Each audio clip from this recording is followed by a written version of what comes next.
So now I started to go a bit more into the CAV.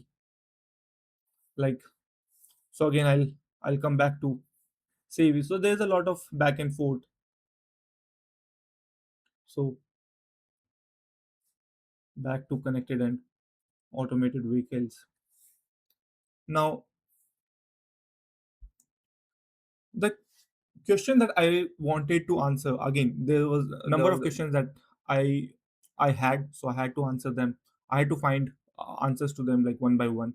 So my next question was like, what does the CAV actually need to do? What does a CAV actually need to do?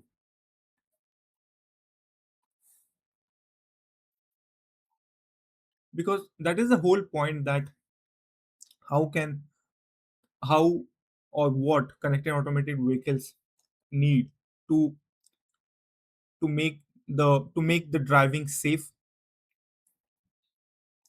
First of all, uh, so before answering, before finding the answer, I had a general notion of, okay, what a CEV needs, but after researching a bit more, I found some good answers to better motivate myself. Were like, perceive its surroundings. First of all, that is the most important step. And second, understand where it is,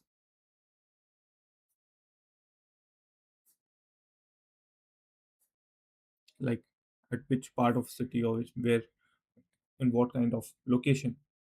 And third one is to communicate with others and predict what others will do.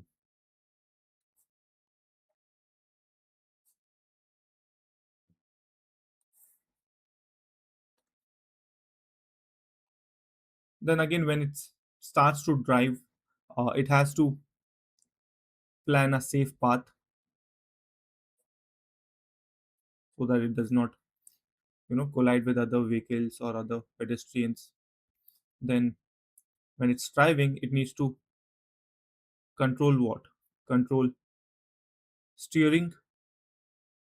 Since it's automatic vehicle, it needs to control braking, and finally the acceleration.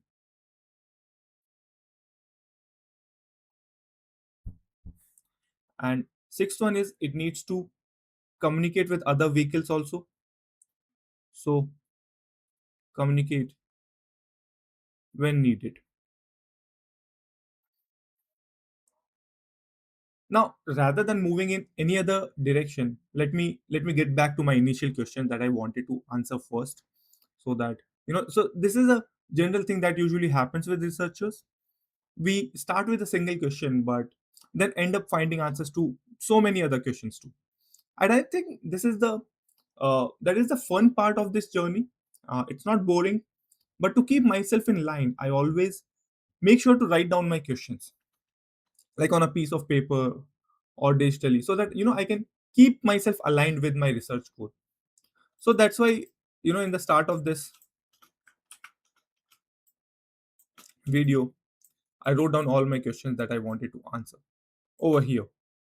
So how autonomous vehicles actually see, what do they see, how do they see, or how clear is their view. So coming back to these questions, so my next question was,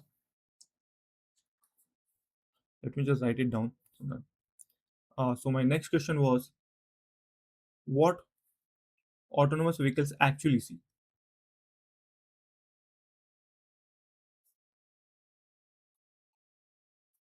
Vehicles actually see. Because as a driver, we, as a human being, uh, if I'm sitting behind a steering wheel of a car, obviously I'll be seeing so many things around the car or around myself, like where is a person, or if there's a pedestrian, or if there's a cyclist, or if there's a car coming behind me, or the car is coming in front of me. So after digging, so like, does the vehicle see as I see the environment, or how is its perception, or is it different from my perception? So after doing some digging of my own, I came to understand that a autonomous car, it does not see the road like a human. So it's not like a car has been given a virtual reality, headset, and it understands all the things around it automatically. So what an autonomous car does is it understands the driving environment, like building a comprehensive map of its surroundings.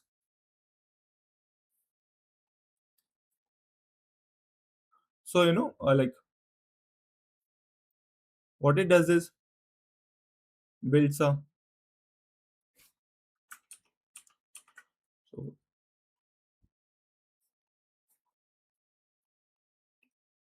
builds a comprehensive map of the surroundings.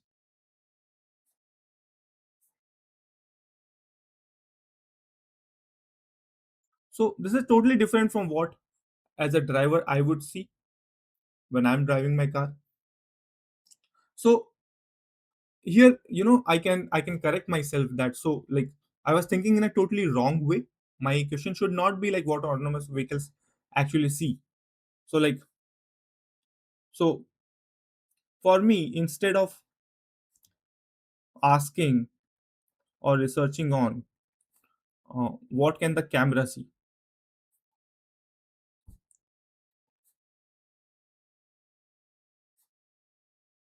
so this is not something that I should be uh, searching on. What I should be searching on is, or I should ask myself, what information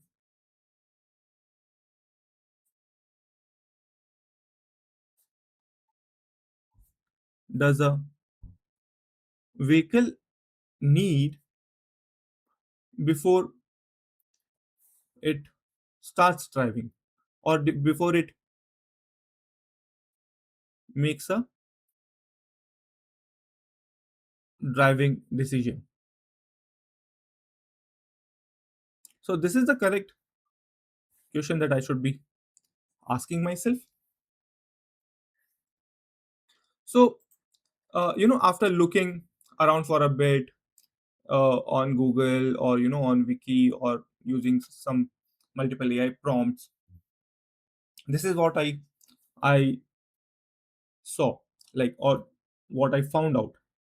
So what they see is, what connected automated vehicles see, there are multiple of things.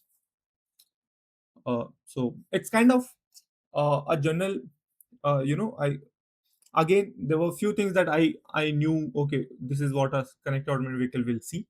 And again, after doing a bit more of digging, so first one is objects. First of all, obviously it will be able to see other objects, like what other vehicles, first of all,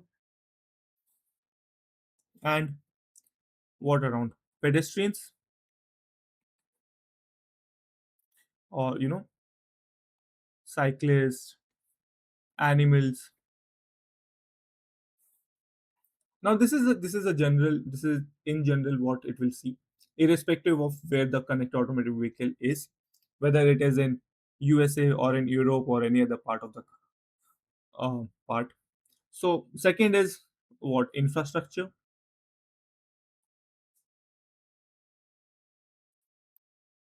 Like, in infrastructure, it comes down to, like, the most important things are like lane markings. First of all, it needs to be inside the lane, or traffic signs,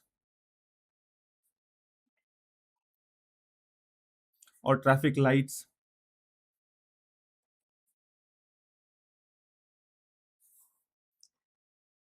Third one is obstacles. like construction barriers. Within city there will be a lot of obstacles compared to someone is driving on a highway. So construction barriers, or debris,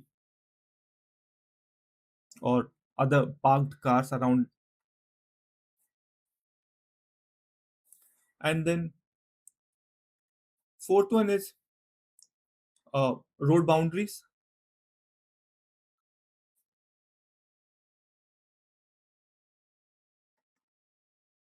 So road boundaries like uh, curbs,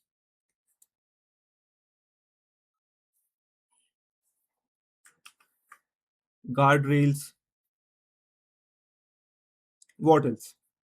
Road edges, that is also important. Then I think one of the challenging part that I see is dynamic elements. Dynamic object, dynamic elements. So what are the other dynamic elements present around a connected automatic vehicle? Like other moving vehicles or pedestrians,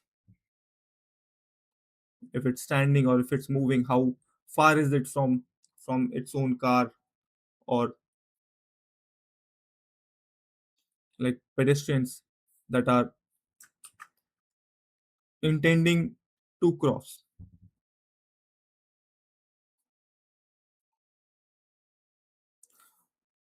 And finally that I saw was environmental conditions.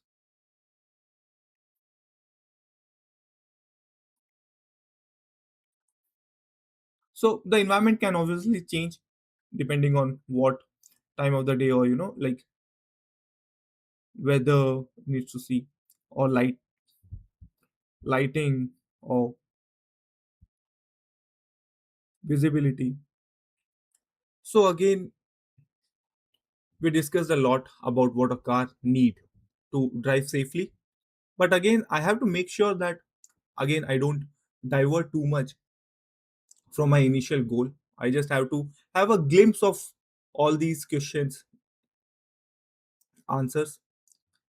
So which is, my initial goal is wireless communication. So again, I will write this down again and again, I think, just so I know in which direction I have to move on. So that is wireless communication. So I don't need to be afraid of all these information. So this is just for my general knowledge for now. So again, bringing myself back to my initial set of questions, what were those? First one was what autonomous vehicles actually see.